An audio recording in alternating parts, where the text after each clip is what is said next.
How did you first get into flat Earth? How did you first start looking into it? Yeah, well, actually, I was just since 2003, I was looking into the vaccine business because my son, he's now 13. He got very ill from the vaccination. He had a how do you call it? Brain.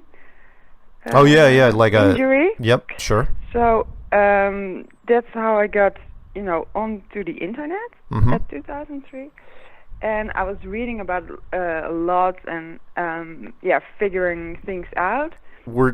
How long have you been in the airline industry? Actually, I got my license in '91.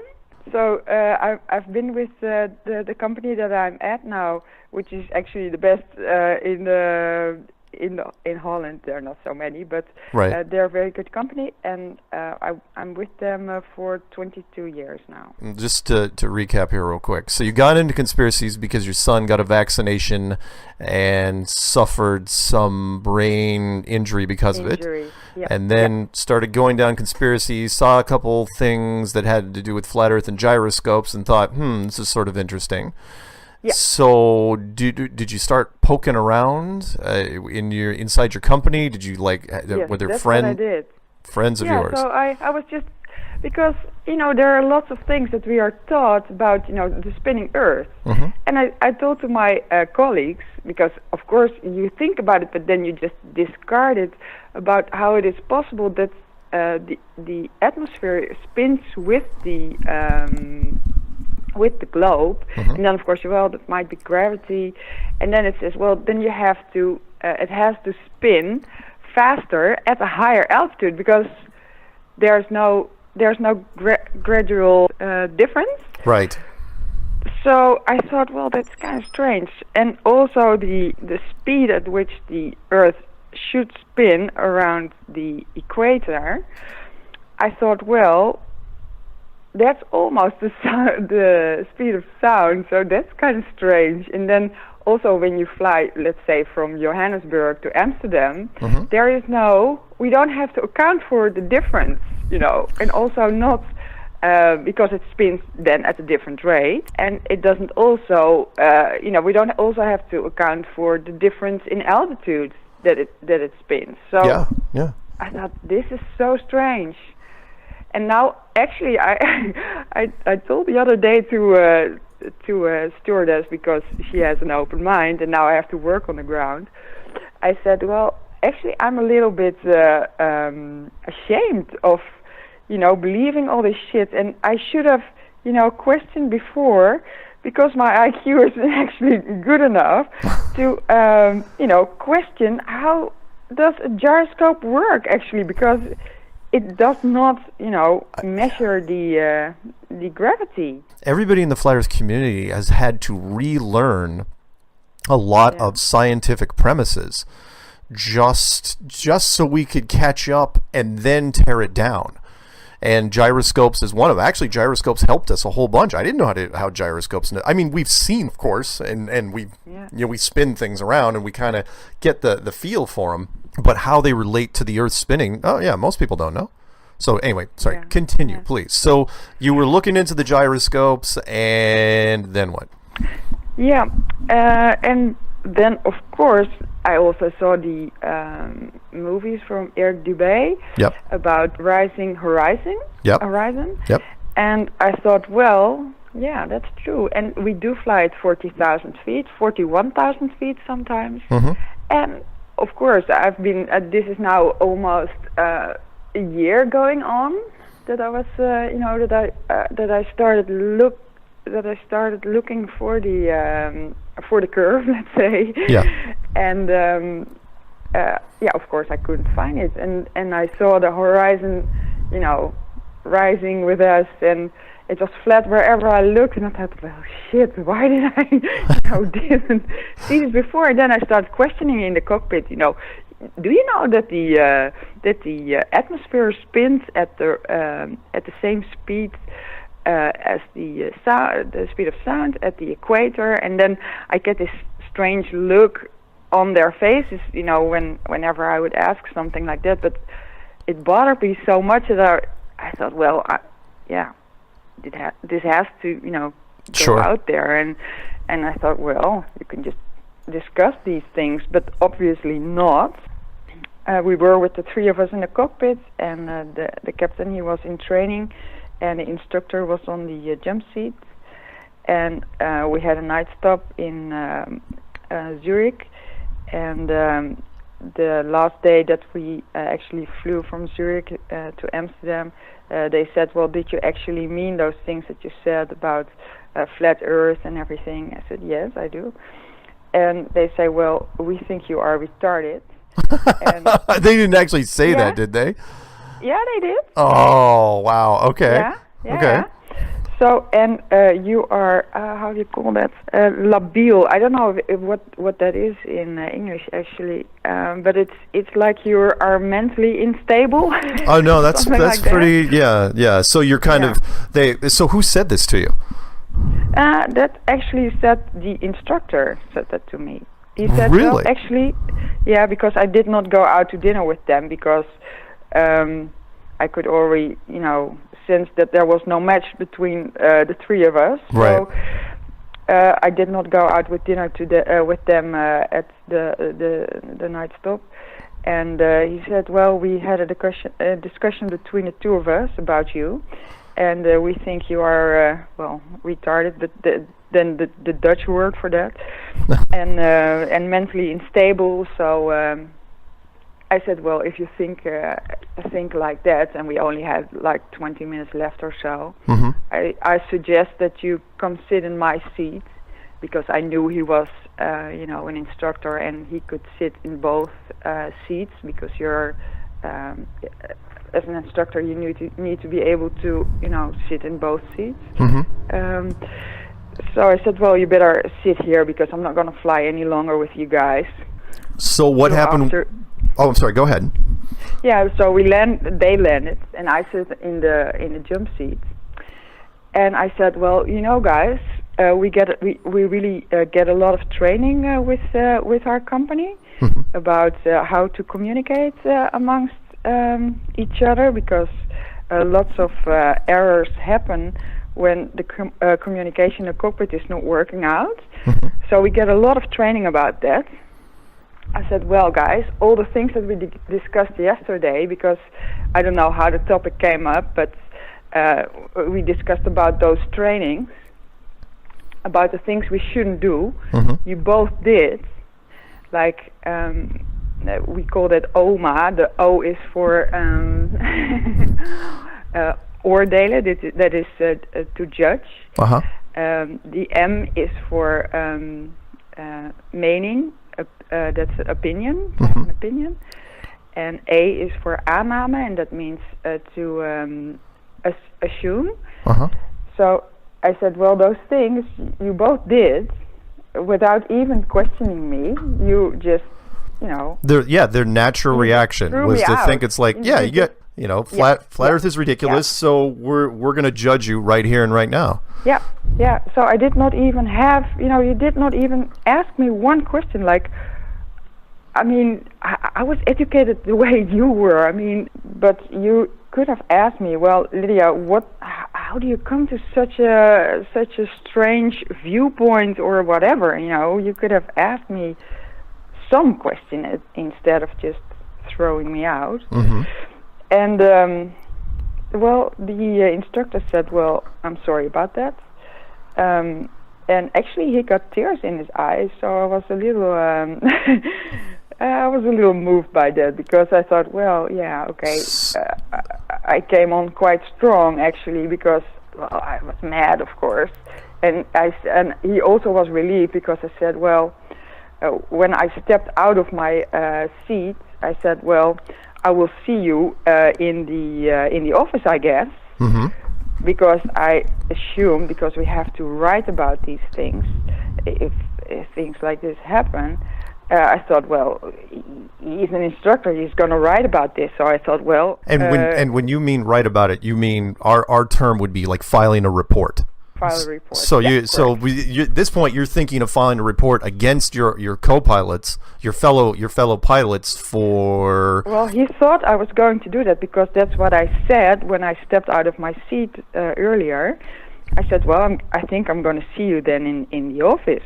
Yeah. Because I assumed, because he's the instructor, that he would, he was the one who was, trashing me. So I thought, well, he will probably write about it.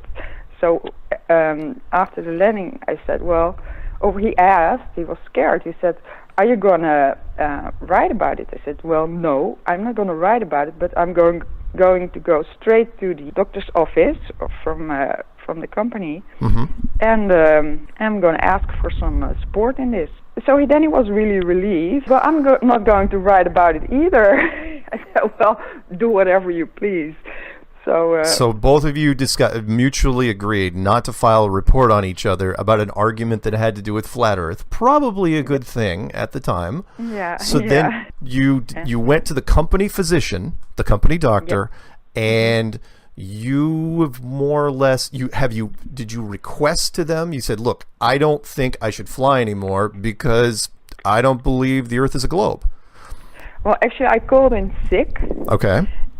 And I made an appointment, and then I went to the doctor because I thought, well, I have all the evidence there is. So he said he didn't even, because I started to explain to him how I got to the point of thinking flat Earth, because it needs a little bit of an introduction, I guess. Oh yeah, you can't just come out and say it. It'd be like, no, mean like metaphorically, or what are we talking about here? So his response was, okay, Lydia, I'm going to send you to the psychiatrist. Yep, I was waiting for that. Yeah, I will hold your medical license, and you cannot fly for now. So technically, are you still working for the company? Yeah. Okay. Have you been? You haven't been suspended without pay or anything like that? No. That's not the thing they would. But did you request that you didn't want to fly anymore, or did they say you shouldn't fly anymore? And I mean, obviously, you're not flying at the moment. No, I said I cannot fly at this moment because I'm tired of all the lying. Okay. And I'm just exhausted, and I'm, I feel humiliated and everything, and I think we should look into this. I mean, and when was this? When was it? We're all in this, but they just don't. They're not open-minded. Oh, people. Hey, look, pilots it's a tough. I mean, I've talked to a handful of pilots already, but this is got to be one of my favorite stories because, well, and sorry, I got to back up a little bit. When did this happen? This happened in March. Okay, this happened in March. And after that, did you see a psychiatrist? The company psychiatrist? Yeah, I had to. Yeah. Okay. Yes. And? They made me. So I went. I had to go 2 times. Okay. And the first time, the psychiatrist explained that I had a right, a recht van aanhouden, and that means that you don't, you get the last say in whether the report goes to your company or not. Oh, I got it. You get the closing remarks. Got it. Yeah. Okay. So you can send I can read the report, and if I'm not, happy with it. Yeah, happy with it. Then I can say, well, no, don't send it. Oh, really? That's way more flexible than what we have over here. Seriously, a psychiatrist could literally put you in a jacket and lock you in a room, and you wouldn't have much of an opinion. Yeah. But anyway, so go ahead.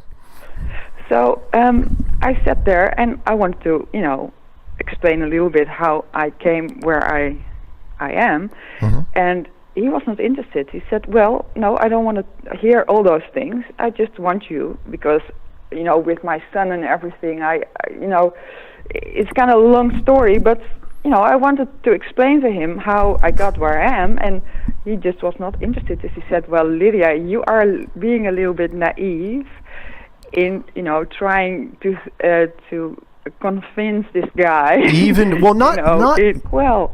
Why aren't men a little bit more courageous? I think I'm always more courageous than everybody I meet. It's just, I don't know. I don't understand. Maybe I'm not that, I mean, I just moved to a real nice house and everything, and I thought, well, I might have to say goodbye to this within a year because I don't know what's going to happen. Sure. But okay, I'm fine with that. I mean, who cares? You are a I'll brave person, Lydia. There's a lot of people that wouldn't have. But at the same time, you're in a unique position because pilots, they deal with that perspective all the time. Mm-hmm. Most pilots don't know what to do with the information even when they get it because of their conditioning. So yeah, when you're in the cockpit at 40,000 feet, you see a flat horizon and you see it every single day you fly. But there's this weird conflict that happens. It's like, well, it's a globe because I'm told it's a globe, but I only see flat. So you know what? I'm just going to land the plane and try to live my life as quickly as possible. Yeah, that's correct. Yeah. Yeah. So you went to the psychiatrist a couple times. Did you like the report he wrote, or did you not? Well, the second time that I went, he said, "Well, Lydia, you don't even have to start talking because I'm not interested. I think you know where this is going." Mm-hmm. I said, "Well, yeah." He said, "Well, I will. I think it's called delusional or something like that in English. We have another name for that in Dutch." Mm-hmm. So I said, "Well, okay." I said, "You didn't even have a glance at anything I'm here for," and nope. He said, "Well, no, I am aware of conspiracy theories," he said. And he said that chuckling, so he was laughing. And I thought, okay, well, whatever. So I was actually pissed. And I went home. And while I was in the train, because it was a train ride of about 2 hours, I thought, you know what, I'm not gonna even wait for the report because what's going to be in there? Nothing that I need to know. Right. So I emailed him right away when I got home. I said, "Well, dear Mr. Huppeldepup, I don't need your report. Don't even bother writing it because I'm gonna, You're gonna veto it, basically. So then what? So you go back to work? So at that point? No, because they have my medical license, on hold or whatever. So technically you're on medical, we call it medical leave. So you're currently, at that time you were on the ground, not getting up in a plane again because they said there's a medical issue. Yeah, correct. Okay. That's still the case. And now I'm working on the ground because they say, well, okay, you cannot go into the cockpit. I think you can do some other work. You should not. Can you just cut that one out because I don't want the company name. Got it. I will not say your company name. I'll cut that little part out. Yeah. Okay. So they grounded you, but they didn't want to fire you. Yeah, that's not the way they go about. They just don't fire you like that. I mean. So you haven't flown since March. Correct. Do you have any anticipation that you will be flying? I don't think so. Now, is that a voluntary thing? Have you been pushing it, or are you happy with your desk job and you're like, I'll just take the desk job for now? Well, I found a job where I can meet all kinds of people, but colleagues, and they asked me why are you not flying? So now I have an opportunity to say, well, I have different beliefs than most people, So actually, I'm figuring things out, and actually, I want to wear T-shirts, with flappers on it, and just to go to my ground job and spread the word. Just spread the word. You are one of the bravest people I have ever met. I mean that. That's amazing. So now, because you're grounded, you're now doing the ground jobs in the airline industry. People ask you, because once they figure out who you are, it's like, wait, why aren't you flying? You tell them? Yeah. It's like, oh yeah, I'm not flying because of, and you probably describe what's happened to you over the last 6 months. Well, I've just started 4 weeks ago. So, and I only have to come in 2 times a week because I work 50%, so I don't have to go there very often. Yeah. So I just wanted to meet my colleagues there, and get to know them. But I just started. So I the last time I was there, I said that I believed that, and then the moon landings were fake. And actually, there are 2 other pilots also, which have some issue why they have to work on the ground because there's something medical. Mm-hmm. And they laughed at me. Oh, I can imagine they would laugh at you. Yeah. Well, I've got to ask you some pointed questions here. Like, one, if all of a sudden they came back and they were desperate, they needed a pilot, would you jump back in, or is this something it's like, yeah, you know what, it doesn't really mean much to me anymore? No, it actually didn't mean a lot to me anymore already for a couple of years. Mm-hmm. And that had to do with also the fact that I'm a woman in a man's world, and got it. Yeah, sometimes you just think, well, I'm really open-minded. I mean, that's why I got into this in the first place. But also, when you are working with people who are totally not, there is hardly any connection, right? And I miss that. So I actually have more fun with the stewardesses when we are somewhere nice. than with my colleagues in the cockpit. So nice. Yeah, so I don't really miss it. The other day it was really windy. I thought, well, now I miss it because, then you can practice your skills a little bit and do some real flying, and that's the part that I miss. But the whole life around it, I don't miss. No. So I wait a minute. So do pilots secretly like bad weather, or is this just you? Because wind scares the hell out of people, just so you know. I know. But you thought it was fine because when it's not too bad, yeah. Because we do like that. Yeah, I'm sorry. What part? The landing on a windy runway type thing? Yeah. Oh correct. my god. Yeah. because it's a challenge. You were just bored. It's like, oh come on. Yeah, that's true. Normal landings are so boring that pilots just kind of hope for something, like an icy runway. Hey, is there some ice on the wings? No ice. No. No, not ice, but wind. That's so tricky. The wind is okay. Yeah. Yeah, but you wouldn't deliberately try to fly through some dark clouds or anything. No, it's not like that. It's not like courageous in that way. No, that's not the way to go. No. We're very careful. I'm a very careful person. My children always say, "Well, Mom, you drive like a snail. Come on, hit the gas." I can see that. So when you see like a 20-mile-an-hour crosswind coming in on the runway, you're like, "Ooh, yeah, buckle up. This is going to be fun." 20 is nice. Yeah, yeah, even anything. I'm sorry. I did a lot of business travel, so now that I know this is good. This is good stuff. Here, so you've been in Flat Earth now for what? Less than a year officially? Yeah, less than a year. Less than a year. November. Yeah. And you've watched a whole ton of videos and read a whole bunch of web pages. Yeah. Is there and you probably talk, I mean, it doesn't sound obviously like you're shy about talking about this with people. For you as a pilot, or in this case, a grounded pilot, what was but you flew for a lot of years. What was the biggest thing for you? Because everybody, I could talk to 20 different flat Earth community members, and they'd all have a different answer to this, which is, what is the one thing that flipped in your head where you were, half asleep on the couch? It's like, holy smokes, that's it. Was the gyroscopes. It's just the gyroscopes, because I thought, well, it cannot work on a globe. No, can't. Because and also the speed of sound at the equator. Those two things that. So the spinning of the Earth, the atmosphere going along with basically the Coriolis effect. You're not adjusting the flight path for the Coriolis effect, and you guys are going from north to south a lot. Yeah. And in fact, you were saying you were flying to Johannesburg from the Netherlands? Well, before I flew the 737, I flew the MD-11. Mm-hmm. So then we went to Kenya, not to Johannesburg. That was just an example that I gave you, but I've never been there. But Kenya's fine. That'll work.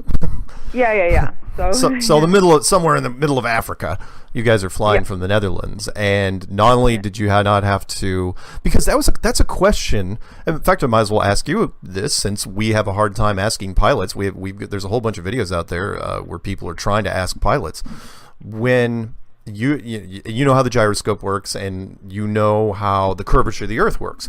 So from a pilot standpoint, do you ever see any instruments, or do you have to set anything in the cockpit that constantly adjusts for the 8 inches per mile squared? Or every 50 miles you would have to adjust about 1,700 feet? No, nothing. Never. No. No, never. The only thing is that I was thinking about, but I also saw that I cannot find it anymore. That's really a pity. But we have this inertial reference system, and it has like really advanced gyros, the laser ring gyros, and it has accelerometers on it, and you can, when something goes wrong with that system, you can reset it, and you can have the heading back. Yeah. And but then again, I saw this this video on YouTube that a guy asked the company, I think it was Honeywell or something, about resetting and putting the right coordinates in. And this guy said, well, it doesn't really matter. Don't put anything. Yeah. In fact, I know that one because that was a 777 pilot. I read that one. That was me. Okay. Where the 777 pilot. Okay, so I saw it with you. Yeah. Yeah. He messaged me and he said the gyroscope compensator that's below the gyroscope is made by a particular company, and this company supplies everybody, and it's a NASA subcontractor. And he went to an airport and it broke, because pieces break every once in a while, and it broke, and they asked for a replacement before he could take off, and they said, you know what, just compensate for it manually. And just because he knew what about flat Earth, he decided to ignore that and just make note of it. And when he was flying, and it basically took a 6-hour trip, and he never had to. And he took notes of what the degree should be, but he never compensated for it. And so then he was going, okay, what does this thing actually do? If I didn't have to, I just flew 6 hours and it wasn't even working. And when he tried to, the thing that got me was when he called the company. They, pilots, as you may know, are considered very, very wonderful people in the airline industry. So they can go to airline companies. They could walk into Boeing, and Boeing is like, let's give you the tour. They wouldn't even talk to this guy. They were like, it was like very, very close-lipped about what these gyroscope compensators would even do. And so, and this is a 777 guy that really wanted to. He's still flying. But he's going, I don't know what's going on out there, but there are companies involved that they may not know exactly what's happening, but they're up to no good. Let's put it that way. Yeah. Wow. So let me ask you a couple of other quick questions, and then you can ask whatever you want.